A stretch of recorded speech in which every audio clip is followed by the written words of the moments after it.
नमस्ते भारत। मैं मीनाक्षी सहरावत।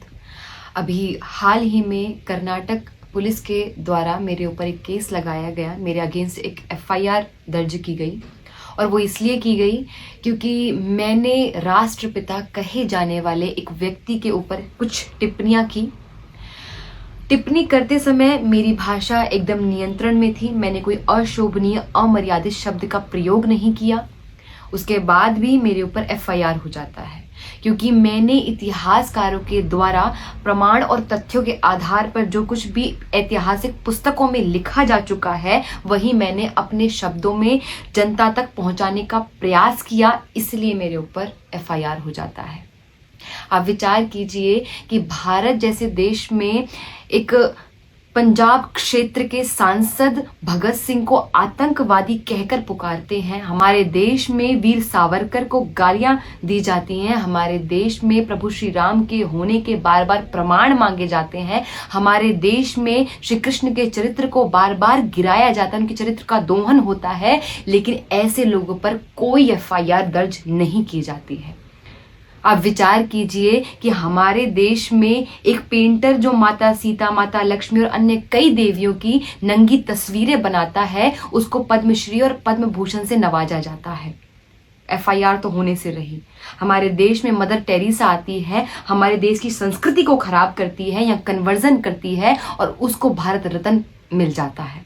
अब विचार कीजिए, हमारे देश में जेएनयू जैसी यूनिवर्सिटी में एक व्यक्ति भारत तेरे टुकड़े होंगे जैसे नारे लगाता है और उसके ऊपर कोई कार्यवाही नहीं होती है। क्यों? क्योंकि उसके पास फ्रीडम ऑफ स्पीच है, फ्रीडम ऑफ एक्सप्रेशन है, वो अपनी भावनाओं को व्यक्त कर सकता है। लेकिन मेरे पास ना फ्रीडम ऑफ स्पीच है, ना फ्रीडम ऑफ एक्सप्रेशन है, ना मेरे पास कोई प्रश्न करने का अधिकार है।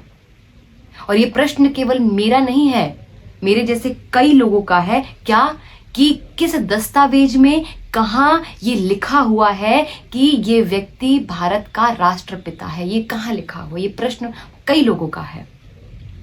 आप विचार कीजिए, मेरा केवल इतना कहने पर कि इस माँ भारती का कोई पुत्र तो हो सकता है, कोई सपूत तो हो सकता है, लेकिन माँ भारती का, इस राष्ट्र का कोई पिता नहीं हो सकता है। इतना कहने पर मेरे अगेंस्ट एफआईआर हो जाती है। और मैंने देखा कि जब ये केस मेरे ऊपर हुआ तो कई रिपोर्टर्स ने और कई जगह ऐसी हेडलाइंस आई कि नॉर्थ की एक वक्ता ने इस प्रकार का बयान दिया है। हमने कब से अपने आप को इस प्रकार से नॉर्थ और साउथ में बांट लिया? एक बॉर्डर कब हमने खींच दिया? मैं नॉर्थ, साउथ, ईस्ट, वेस्ट नहीं हूँ। मैं एक भारत की बेटी हूँ। भारत की बेटी के ऊपर ऐसा कुछ हुआ है, भारत की बेटी के साथ ऐसा कुछ हुआ है, तो पूरा भारत मेरे साथ होना चाहिए। तो अपने आप को इस प्रकार से ना बांटा जाए। और जब से ये केस हुआ है तो कई लोगों का और बहुत लोगों का मेरे पास सपोर्ट आ रहा है, निरंतर सपोर्ट आ रहा है। आप लोग बहुत सपोर्ट कर रहे हैं और इसी प्रकार से सपोर्ट करते रहिए, क्योंकि आप लोग सपोर्ट करते हैं तभी हमारे भीतर से ऐसी आवाज़ निकलती है और हम अपनी आवाज़ को लोगों तक पहुंचाने में सफल रहते हैं, क्योंकि आप लोग साथ रहते हैं। और ऐसे ही साथ रहिए, जिस प्रकार से आप हम जैसे लोगों की सहायता कर सकते हैं वैसे करिए। अपने तन से, अपने मन से, अपने धन से करते रहिए। और सबसे बड़ी बात कि जुल्म के साए में फिर लब खोलेगा कौन? यदि आज भी हम चुप रहे तो फिर बोलेगा कौन?